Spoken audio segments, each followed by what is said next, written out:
Welcome to கதை திரட்டு audio books. இந்த வீடியோவில் நம்ம என்ன கதை கேட்க போகிறோம்னா தேஜஸ்வி சிறுகதை.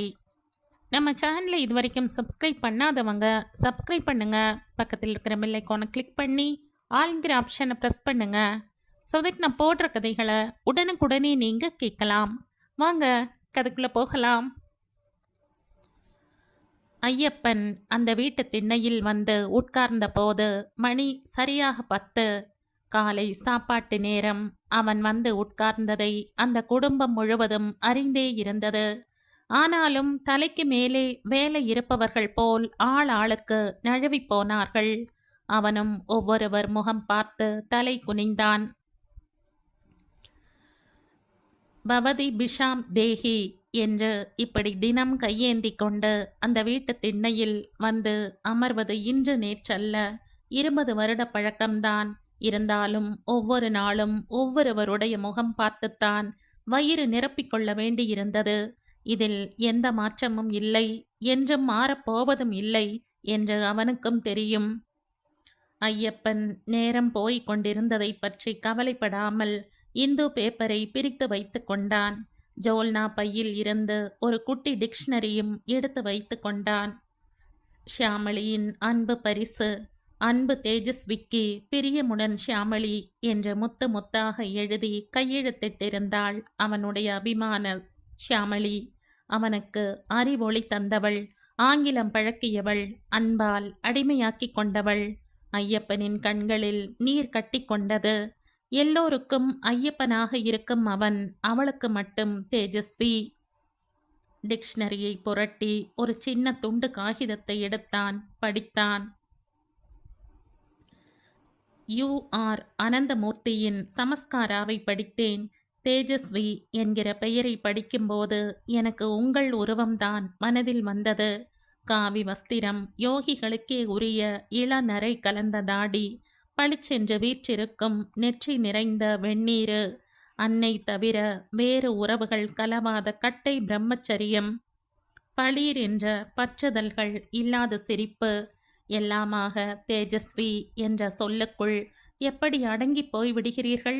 இனி எனக்கு என்றுமே நீங்கள் தேஜஸ்விதான், சரியா? ஐயப்பன் கண்களை துடைத்து கொண்டான். ஷியாமளி எத்தனை இனிமையானவள், அன்பானவள். அவள் இந்த வீட்டில் இருக்கும் வரை ஒரு நாள் கூட அவன் வந்து இது போல மணிக்கணக்காக சாப்பாட்டுக்கு காத்திருந்ததில்லை. ஐயப்பன் வாசல் படிகள் தாண்டி திண்ணைக்கு வரும் முன்பே ஓடி வருவாள். அருகில் வந்து வலது கை விரல்களை பூ மொட்டு போல குவித்து வாய் கருகே கொண்டு போய் சாப்பிடலாமா என்று விழியாலும் ஜாடையாலுமே கேட்பாள். அவனுக்கு காது கேளாதது எல்லோருக்கும் சௌகரியமாக இருந்தபோது ஷியாமளிக்கு மட்டும் சங்கடமாக இருந்தது என்று அவன் புரிந்து கொண்டான். ஆனாலும் ஷியாமளி அவனுடன் பாவங்களிலேயே பத்தி பத்தியாக பேசும் சாமர்த்தியசாலி. ஷியாமளி, நீ இப்போது எங்கிருக்கிறாய்? என் தேஜஸ்வியை உனக்கு நினைவிருக்கிறதா? ஐயப்பனுக்கு அவள் நினைவு தொண்டைக்குள் அடைத்தது. எவ்வளவு கற்றுக் கொடுத்தாய் எனக்கு ஷியாமளி. செவிடனான எனக்கு உலகின் ஓசைகளை உணர்த்தியவளே நீதானே. ஐயப்பனுக்கு பழைய ஞாபகம் முட்டிக்கொண்டு வந்தது. அன்றும் ஷியாமளி வயிறு நிறைய சாப்பாடு போட்டாள். அவனுக்கு பிடிக்குமே என்று மோர் சாதத்திற்கு தொட்டுக்கொள்ள ஒரு கட்டி வெல்லம் போட்டாள். நாளைக்கு சீக்கிரம் வாங்கோ, உங்களை ஒருவரிடம் அழைத்து செல்கிறேன் என்று அபிநயித்தாள். எங்கே? சொல்ல மாட்டேன். ஐயப்பன் ஹஹஹா என்று சிரித்தான். அது அவன் வழக்கம், எல்லாவற்றிற்கும் சிரிப்பான். அடுத்த நாள் சீக்கிரம் போன போது ஷியாமளி பளிச்சென்ற பட்டு பாவாடை தாவணியில் இருந்தாள். ஷியாமளியை அவன் ரொம்ப அலங்காரத்துடன் பார்த்ததில்லை. ஐயப்பன் பால் போன்றவன். ஷியாமளி, நீ ரொம்ப அழகா இருக்க. பேசாம வாங்கோ என்றாள் மௌனமாக. வீதி வீதியாக நடந்து ஒரு வீட்டின் முன் கூட்டிக் கொண்டு வந்து நிறுத்தினாள். வாசலில் போர்டு போட்டிருந்தது. ஐயப்பனுக்கு படிக்க ஆசைதான். அப்போது அவ்வளவு ஆங்கிலம் வரவில்லை. படிக்க நேரமாகும். ஷியாமளி உள்ளே போய்விட்டிருந்த சுற்றுச்சூழலிலிருந்து டாக்டர் வீடு என்று தெரிந்து பதறிப்போனான். ஷியாமளி, உடம்புக்கு என்னம்மா? எனக்கில்ல, உங்களுக்குத்தான். என்று தன் கண்களை தொட்டு காண்பித்தாள். ஐயப்பன் நெஞ்சம் நிறைய அவளை பார்த்தான். அகத்தின் அழகு முகத்தில் தெரிந்தது. டாக்டர் அவனை என்னென்னவோ செய்தார். ஷியாமளியிடம் கேள்வி கேட்டார். ஷியாமளி ஜாடையில் ஐயப்பனுக்கு உணர்த்த அவன் டாக்டருக்கு பதில் சொன்னான். 2-3 நாட்கள் போனார்கள். ஒரு வாரம் கழித்து எதையோ அவன் காதில் மாட்டினார். மண்டைக்குள் என்னென்னவோ சத்தங்கள், புரியாத ஓசைகள், ஒரு உலகம் இருப்பதை கொஞ்சம் கொஞ்சமாக உணர முடிந்தது. ஷியாமளி டாக்டரிடம் பேசிக் கொண்டிருந்தாள். அவள் வாய் அசைவையே உன்னிப்பாக கவனித்தான். வார்த்தைகள் புரிய ஆரம்பித்தன. பாவம் டாக்டர், இவருக்கு காது கேட்கலைங்கிறதுக்காக எங்க வீட்டில் ஆளுக்கு என்னென்னவோ பேசுறா. எனக்கு தாங்க முடியல. ரொம்ப நல்ல மனுஷன். அவரோட அம்மாவை தவிர வேற எதுவுமே தெரியாது அவருக்கு. அவளும் படுத்த படுக்கை. என் பாட்டியோட சிநேகிதி கடைசி வரைக்கும் இவருக்கு சாப்பாடு போட நான் ஏற்பாடு பண்றேன்னு வாக்கு கொடுத்து அழிச்சுண்டு வந்துட்டா இவரை எங்க வீட்டுக்கு. என் பாட்டிக்குமே காது கேட்காது. அதனால இவருக்கு முணுமுணுத்துண்டே சாப்பாடு போடுற விஷயம் அவருக்கு தெரியாது. நான் படிப்பு முடிச்சதுக்கு அப்புறம் நானே தான் இவருக்கு சாப்பாடு போடுறேன். இதுவும் எத்தனை நாளைக்கோ. நானும் கல்யாணம் பண்ணிட்டு போயிட்டா இவர் கொஞ்சம் கஷ்டப்படுவார். காது கேட்டாலாவது மனுஷாலை புரிஞ்சுண்டு நடந்து பாரேன்னு மனசுல பட்டது. அதான் அழைச்சுண்டு வந்தேன். காது கொஞ்சமாவது கேட்கிறதா? ஐயப்பன் கண்களில் நீர் வழிய டாக்டரை கும்பிட்டான். ஷியாமளியின் 2 கைகளையும் எடுத்து கண்களில் ஒற்றிக்கொண்டான். சிறு பிள்ளை போல தேம்பி தேம்பி அழுதான். காசு ஏது ஷியாமளி? பாட்டி கொடுத்தா. அவளுக்கே காது கேட்கலையே. அவளுக்குத்தான் நீங்க படுற கஷ்டம் நன்னா புரியும். தனக்குத்தான் மிஷின் வச்சும் காது கேட்கலை. அவனுக்காவது கேட்கட்டும்னு வளையலை வித்து காசு கொடுத்தா. ஐயப்பன் நெகிழ்ந்து போனான். ஒலிகளை சிநேகப்படுத்தி தந்தவள் ஒலிகளின் அதிசயங்களை கூட கற்றுக் கொடுத்தாள். அதுவும் ஒரு நிகழ்வான நாளில் நடந்தது. ஐயப்பனுக்கு கரம் வந்து 2 நாட்கள் சாப்பாட்டில் மண் அள்ளிப்போ ஐயப்பனுக்கு சுரம் வந்து 2 நாட்கள் சாப்பாட்டில் மண் அள்ளி போட்டது. என்னவோ ஏதோவென்று ஐயப்பன் வீடு தேடி வந்தாள் ஷியாமளி. போர்த்தி கொண்டு படுத்திருந்த ஐயப்பன் தன் நெற்றியில் பஞ்சு ஒற்றப்படுவதை போன்று உணர்ந்து கண் திறந்தான். ஷியாமளி நின்றிருந்தாள். ஷியாமளி படி தாண்ட பர்மிஷன் கிடையாது. எப்படி வந்த ஷியாமளி? கோவிலுக்கு போறேன்னு பொய் சொல்லிட்டு வந்த. கடவுள் பேர்ல பொய் சொன்னியா? தப்பில்லையா? இல்ல தேஜஸ்வி, மனுஷாளுக்கு இதமா இருக்கிறதும் ஒரு வகையில கடவுளுக்கு செலுத்துற பிரார்த்தனை மாதிரிதான். 2 நாளா நீங்க சாப்பிட வராதது மனசுக்கு ரொம்ப கஷ்டமா போச்சு. எத்தனை நாளைக்கு நான் உங்களுக்கு போட போறேன்? கல்யாணம் பண்ணிண்டு போயிட்டா அப்புறம் நான் போட முடியுமா? இதையெல்லாம் நினைச்சுண்டேன். தாங்க முடியலை. அதான் ஓடி வந்தேன். கொஞ்சம் கஞ்சி எடுத்துண்டு வந்தேன். நார்த்தங்காவும் இருக்கு. வாய்க்கே ருசியா இருக்கும். சாப்பிடுங்கோ. உடம்புக்கு தெம்பு வேண்டாமா? ஷியாமளி, நீ யாரோ நான் யாரோ? எதுக்குமா இப்படி என்னை தாங்கற? உனக்கு நான் பிரதியா என்ன பண்ண முடியும்? காலனா காசு கையில இல்ல. காது கேட்காதவன் முரடன்னு யாரும் வேலை கொடுக்க மாட்டேங்கிறா. வேலை தேடுற வயசும் போயாச்சு. அம்மா இப்பவோ அப்பவோன்னு கிடக்கா. அவளுக்காகவே நான் வீட்டை விட்டு போறதில்ல. அவ ஜீவன் ஒரு வாய் பால்ல ஓடுறது. என் ஒரு வயத்துக்கு நீதான் நன்ன பூரணி. வேண்டாத பேச்செல்லாம் வேண்டாம் தேஜஸ்வி. அட, இதென்ன அலமாரியில கேமராவா? உங்களுக்கு போட்டோ எடுக்க தெரியுமா? தெரியுமாவது. அதுதான் என் தொழிலா இருந்தது. 5-10ன்னு காசு வரும். உள்ளூர்ல ஒரு பைய என்னை கல்யாணம் கார்த்திகைன்னு கூப்பிட மாட்டான். வெளியூர்காரன் தான் கூப்பிடுவான். அம்மா இப்படி படுத்த படுக்கையானப்புறம் ஊரை விட்டு போக முடியல. கேமராவு முடங்கி போயிடுச்சு. இவ்வளவு நாளா சொல்லவே இல்லையே தேஜஸ்வி? சொல்லித்தான் என்ன பிரயோஜனம் ஷியாமளி? நான் ரொம்ப சுமாராத்தான் எடுப்பேன். அதனால யாரும் என்னை கூப்பிட மாட்டா. விட்டதுக்கு அதுவும் ஒரு காரணம். தப்பு தேஜஸ்வி. ஒரு கலை உங்களுக்கு தெரிஞ்சிருக்கு. அதை நன்னா தெரிஞ்சுக்க நீங்க முயற்சி பண்ணலை. இப்பவும் ஒன்றும் காலம் ஆயிடலை. எழுந்து வாங்கோ. நான் அதுக்கு ஒரு ஏற்பாடு பண்றேன். உண்மையில் ஏற்பாடு பண்ணினாள். ஷியாமளியின் உயிர் தோழி பானு, ஸ்டுடியோ முதலாளியோட பொண்ணு. அவ மூலமா ஐயப்பனுக்குள் இருந்த கலையை விருத்தி பண்ணினாள். கடனுக்கு நல்ல கேமரா வாங்கி கொடுத்தாள். கட்டாயப்படுத்தி நிறைய படங்கள் எடுக்க வைத்தாள். நன்றாக வந்த படங்களை தேர்வு செய்து பத்திரிகைகளுக்கு அனுப்பி வைத்தாள். போக போக நிறைய பிரசுரமாயின. ஐயப்பன் திசை மாறினான். பத்திரிகைகளின் அட்டைகள் ஐயப்பனின் புகைப்படங்கள் தாங்கி வந்தன. பணப்புழக்கம் ஏற்பட்டது ஐயப்பனுக்கு. எப்போதும் கேமராவும் கையுமாக இருந்தான். வெள்ளிக்கிழமை ஷியாமளி மயில் கழுத்து சேலையில் அழகாக இருந்தாள். எதற்கோ வந்தவன் அவள் எழில் பார்த்து அப்படியே அவளை கேமராவில் அள்ளிக்கொண்டான். படம் பிரமாதமாக வந்திருந்தது. அதைவிட சந்தோஷமும் இருந்தது. படத்தை தூக்கி கொண்டு ஷியாமளியிடம் ஓடி வந்தான். பிரமித்து நின்றாள் ஷியாமளி. ஷியாமளி, உனக்கு ஒரு சந்தோஷ சமாச்சாரம் கொண்டு வந்திருக்கேன். என்ன சொல்லுங்கோ. சொன்னா என்ன தருவ? 2 அச்சு வெல்லம். அப்ப சரி, இந்த உன் போட்டோ பத்திரிக்கையில அட்டை படமா வரப்போறது.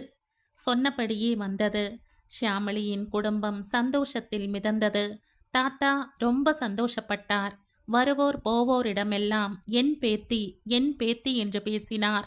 அவள் படம் வெளியான இதழில் 10-15 வாங்கி வந்து அட்டைப்படம் கத்தரித்து தன் பீரோ கதவின் உள்பக்கம் ஒட்டி வைத்தார்.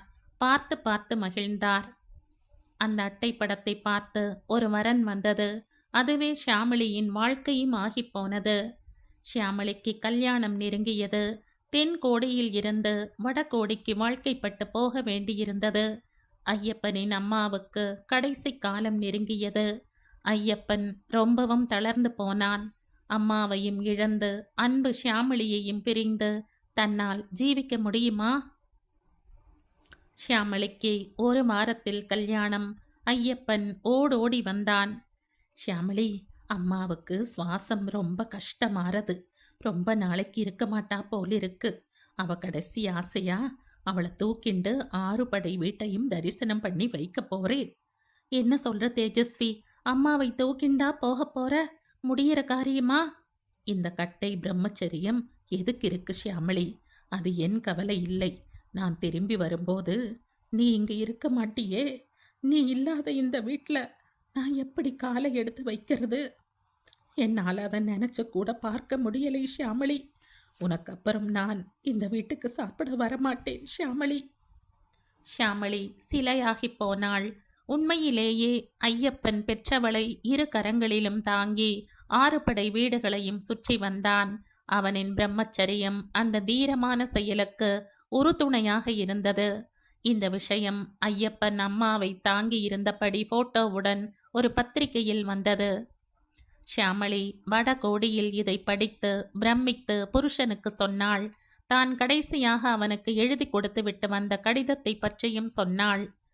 தேஜஸ்வி, நான் இல்லை என்பதற்காக வயிற்றை வற்ற போடாதீர்கள். ஆச்சார அனுஷ்டானங்கள் நிறைய பார்க்கும் நீங்கள் வெளியிலும் சாப்பிட மாட்டீர்களே. என் தாத்தா பாட்டியின் வீடு அது. எனக்கும் அந்த வீட்டில் பாத்தியதை உண்டு. அதிலிருந்து போடப்படுவதாக நினைத்து கொள்ளுங்கள். யார் போட்டாலும் நீ போட்டதாக இருக்காதே என்பீர்கள். எனக்கு தெரியும். ராஜராஜேஸ்வரியாகவும் அன்னபூரணியாகவும் லலிதா பரமேஸ்வரியாகவும் காமாட்சியாகவும் புவனேஸ்வரியாகவும் எத்தனையோ உருவங்களில் நாம் பூஜிப்பது ஒரே அம்பாளைத்தானே. அது மாதிரி எல்லோரையும் என் உருவமாக கற்பனை செய்து கொள்ளுங்கள். அப்பியாசத்தால் முடியாதது எதுவும் இல்லை. எனக்காக செய்யுங்கள். நான் எங்கிருந்தாலும் சரியாக 10 மணிக்கு உங்களை நினைத்து கொள்வேன். செய்வீர்களா தேஜஸ்வி? ஐயப்பன் அவள் வாக்குப்படிதான் இன்றும் வந்து போகிறான். ஐயப்பன் உகுத்த கண்ணீர் பேப்பர் முழுவதும் விழுந்து நாசமாக்கியது. இவ்வளவு நேரமாகவா ஷியாமளியின் நினைவுகளில் மூழ்கிவிட்டோம்? சாப்பிட வரலையா? காட்டு கத்தலாய் ஷியாமளியின் இடத்தில் சமையல்கார பெண் நின்றிருந்தது. ஷியாமளி போன பிறகு இந்த வீட்டிற்குள் சாப்பிட நுழையும் போதெல்லாம் ஐயப்பன் ஹியரிங் எய்டை கழற்றி வைத்து விடுவான். அவனின் இந்த செய்கை அந்த குடும்பத்தினரை மேலும் திணறியது. அவன் கவலைப்படும்படியாக விஷயம் செவிட்டு மிஷினை பொருத்தி கொண்ட போது வந்து விழுந்துவிட்டது. அது மட்டுமா விழுந்தது? ஷியாமளி வீட்டில் எல்லோரும் பட்டணம் போய் செட்டில் ஆகிவிடப் போகிறார்களாம். வீடு வயல் எல்லாம் விற்று காசாக்கி பையில் போட்டுக்கொண்டு பெட்டி படுக்கையோடு போய் சேரப்போகிறார்களாம். இந்த தாடி எங்க கொட்டிப்பா இனிமே? கால் காசு செலவழிக்காம காலம் பூரா கொட்டிண்டாச்சு. இனிமே அனுபவிக்கட்டும். ரொம்பவும் வருத்தப்பட்டான். வயிறு காயுமே என்றில்லை, ஷியாமளிக்கு தெரிந்தால் வருத்தப்படுவாளே என்றுதான் வருந்தினான். எனக்கு தெரிஞ்சு 60 கல்யாணம் இந்த வீட்டில் நடந்திருக்கு தேஜஸ்வி. தாத்தாவும் பாட்டியுமா இந்த வீட்டில் பண்ணாத நல்ல காரியமே இல்லை. இது எங்க வீடு மாத்திரம் இல்லை, யார் வீட்டில் என்ன விசேஷம்னாலும் நம்ம வீட்டில் தானே நடக்கும். வயல் மட்டும் என்ன, அதிலிருந்து வர்றது குடும்பம் மட்டும் சாப்பிட்டா போதாது, இந்த ஊரும் சாப்பிடணும்னு தான் வருஷா வருஷம் ஊர்க்காரா அத்தனை பேருக்கும் சாப்பாடு போடுறார் தாத்தா. இதையெல்லாம் விட்டு வடக்கே போய் நான் எப்படி இருப்பேன் சொல்லு தேஜஸ்வி? இங்கேயே ஒரு மாப்பிள்ளை எனக்கு கிடைக்க மாட்டானா? கிடைக்கலைன்னா தான் என்ன, நீங்க இல்லையா கல்யாணம் பண்ணிக்காம? அம்மாவுக்கு சேவை செஞ்சுண்டு அது மாதிரி நான் கடைசி வரைக்கும் தாத்தா பாட்டியோட இருந்துட முடியாதா என்ன? ஷியாமளி சொன்ன வார்த்தைகள் இதோ இன்னும் காதுகளில் ஒலிக்கிறதே. ஷியாமளிக்கு விவரம் தெரிவிக்கப்பட்ட போது துடித்து போனாள். பரம்பரை பரம்பரையாக வந்த கோட்டை மாதிரி வீடு, தான தர்மங்களால் தலை நிமிர்ந்த வீடு, பூஜை புனஸ்காரங்களால் புனிதமாக்கப்பட்ட வீடு, வந்தவர்களுக்கெல்லாம் வயிறு நிறைய வாரி வழங்கிய வள்ளலாக தாத்தாவும் பாட்டியும் வாழ்ந்த வீடு, சந்ததி சந்ததியாக குழந்தைகள் பிறந்து தவழ்ந்து தலை சிறந்த வீடு. இதை விற்று காசாக்கி வயிறு வளர்க்கும்படியாகவா போய்விட்டனர் என் உறவினர்கள்? இடித்து தரைமட்டமாக்க எப்படி மனசு வந்தது? காசு அவ்வளவு பெருசாக போய்விட்டதா மனுஷாளுக்கு? நிஜம் புரிந்து கொள் ஷியாமளி என்ற புருஷன் தேர்ச்சியும் ஆறவில்லை அவளுக்கு. ஐயோ இடிக்கிறார்களே, இரவில் விழித்து புலம்புவாள். ஷியாமளியின் சகோதரன் சங்கரனை வரவழைத்தான் ஷியாமளியின் புருஷன். அக்காவும் தம்பியுமாக பழங்கதை பேசி மகிழ்ந்தார்கள். வரியா ஷியாமளி, நம் ஊருக்கு போய் ஒரு வாரம் இருந்துட்டு வரலாம்? எத்தனை ஜீவன் உள்ள கேள்வி. போகலாம் என்றாலே தவிர உள்ளூர பயந்தாள். அங்கு போன பின் காண நேரும் காட்சிகளை தன்னால் தாங்க முடியுமா என்று நினைத்து பார்த்தபோது மேலும் பயம் அதிகரித்தது. கண்களை மூடிக்கொண்டால் எப்போது விரியும் பிறந்தகம். பெரிய வட்ட குங்குமத்துடன் ப்ளூ ஜாகர் வைரங்கள் மூக்கு காதுகளில் ஒளிர பளிச்சென்ற மடிசாரில் வாய் ஓயாமல் பஜனை பாடல்கள் பாடும் பழுத்த சுமங்கலியாக பாட்டியும், அணையா விளக்குடன் கும் என்று மனம் வீசும் பூஜை அறையும், கம்பீரமான சிம்மாசனத்தில் பட்டை பட்டையாக விபூதியும், சிவந்த மார்பில் தவழும் நவரத்தின மாலையும், வெள்ளை வெளியர் என்ற பூணூலும், பாகுவான தேகவாகுவுடன் தன் கண்களிலிருந்து ஒரு ஈ காக்கா கூட தப்ப முடியாமல் கூடத்தின் நடுநாயகமாக வீற்றிருந்து ராஜாங்கம் செய்யும் தாத்தாவும், கூடம் முழுக்க வளைய வரும் ஊர் குழந்தைகளும், சமையலறை முழுக்க போடப்பட்டிருக்கும் வெள்ளித்தட்டுகளும் வாழை இலைகளுமாக எப்போதும் விழா கோலம் கொண்டிருக்கும் வீடு. இன்று இவையெல்லாம் அழிந்து சின்னா பின்னமாகி அலங்கோலமான காட்சிகள் வந்து கண்ணில் புகுந்து கொண்டு கடைசி சுவாசம் வரை அச்சுறுத்துமே. வேண்டாம், போய் பார்த்து அவதிப்பட வேண்டாம். என் கண்களில் பதிந்த காட்சிகள் அழிய வேண்டாம். விட்டுடு சங்கரா, நான் வரலை, என்னை விட்டுடு. சங்கரன் அவளை பரிதாபமாக பார்த்தான். என் அக்கா மாறவே மாட்டாளா?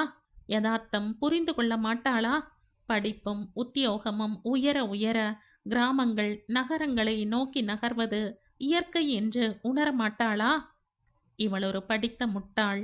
உலகம் இதுதான் என்று ஏற்றுக்கொள்ள வைக்க வேண்டும். தாமரை இலை தண்ணீராக பழக அவள் பயில வேண்டும். கற்பனையில் வாழ்வதை விட காலமும் மனிதர்களையும் புரிந்து கொண்டு வாழ இவள் தெரிந்து கொள்ள வேண்டும்.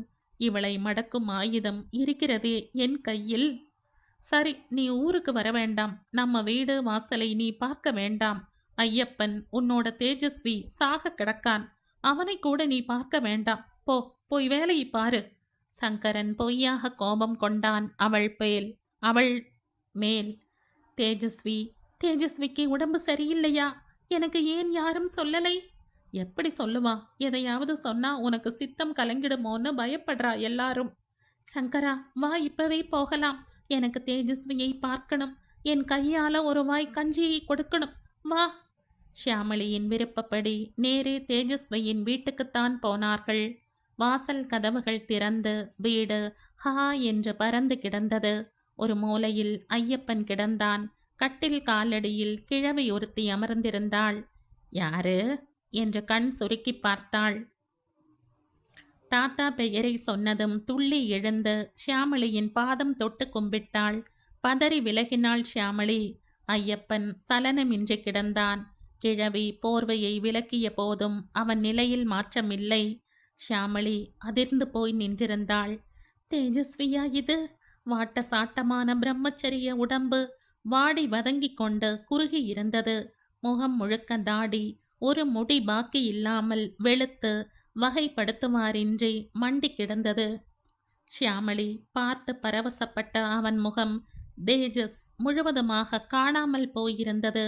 முடிவு உறுதியானது என்று ஏனோ அந்த நிமிடத்தில் ஷியாமளிக்கு பட்டது. காக்கா நாதி இல்லாம இந்த புள்ள கிடக்குது. அவங்க அம்மா காலத்துல வேலை பார்த்தது. மனசு தாங்காம நான் தான் நாளும் பொழுதுமா விழுந்து கிடக்கேன். என் கையால் ஒரு வார் தண்ணி உள்ளே போக மாட்டேங்குது. அப்பப்போ போயிடுச்சா இருக்கான்னு பார்த்து ஊருக்குள்ளே சொல்லவாவது ஒரு உசுறு பக்கத்தில் வேண்டாமா? அதான். கிழவி வருத்தத்தோடு அழைத்து கொண்டாள். ஷியாமளி விவேகமாகவும் வேகமாகவும் செயல்பட்டாள். அரை மணியில் மிளகு ரசம் வைத்து அரிசி கஞ்சி வைத்து கலந்து எடுத்துக்கொண்டு தேஜஸ்வியை நெருங்கினாள். நெற்றி பொட்டில் கை வைத்தாள். அவள் உள்ளங்கை சூட்டில் அவன் உடல் சிலிர்த்தது. தேஜஸ்வி இரண்டாவது முறையாக தனக்கும் பரிச்சயமான அந்த தொடுதலின் மென்மையை உணர்ந்தான். ஷியாமளியின் உருவம் கண்களில் பதியும் முன்பே கருத்தால் உணர்ந்து, வந்துட்டியா ஷியாமளி? நீ வருவேன்னு எனக்கு தெரியும். என் சுவாசம் உன்னை பார்க்காம நிற்காதுன்னு எனக்கு தெரியும். ஷியாமளி, நீ எப்படி இருக்க?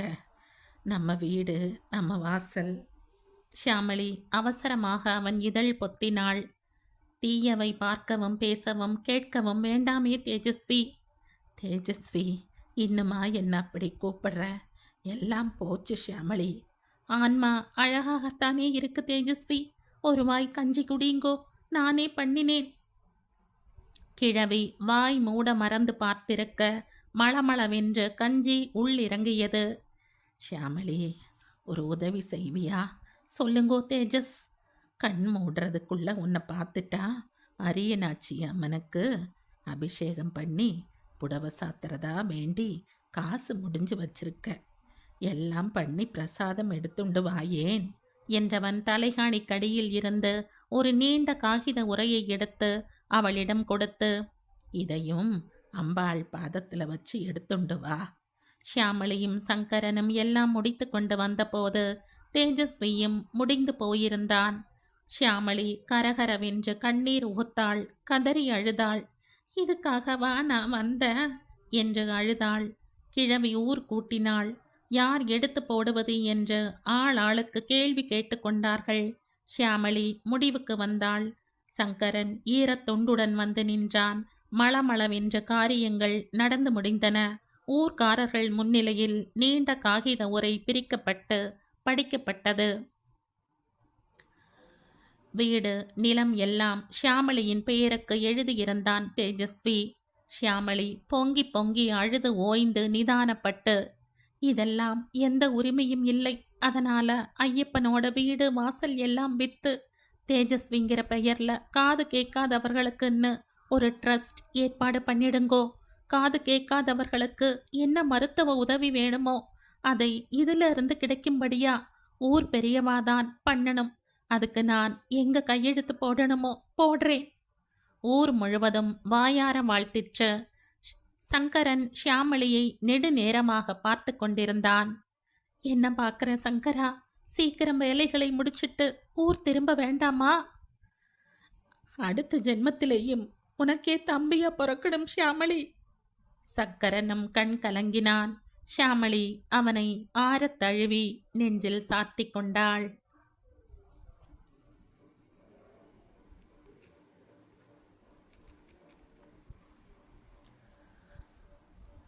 இதோடு இந்த கதை முடியுது. இந்த கதை உங்களுக்கு பிடிச்சிருந்தா லைக் பண்ணுங்க, ஷேர் பண்ணுங்க, சப்ஸ்கிரைப் பண்ணுங்க. மற்றும் ஒரு இன்ட்ரெஸ்டிங்கான கதையோட அடுத்த வீடியோல சந்திப்போம். பை. Thank you.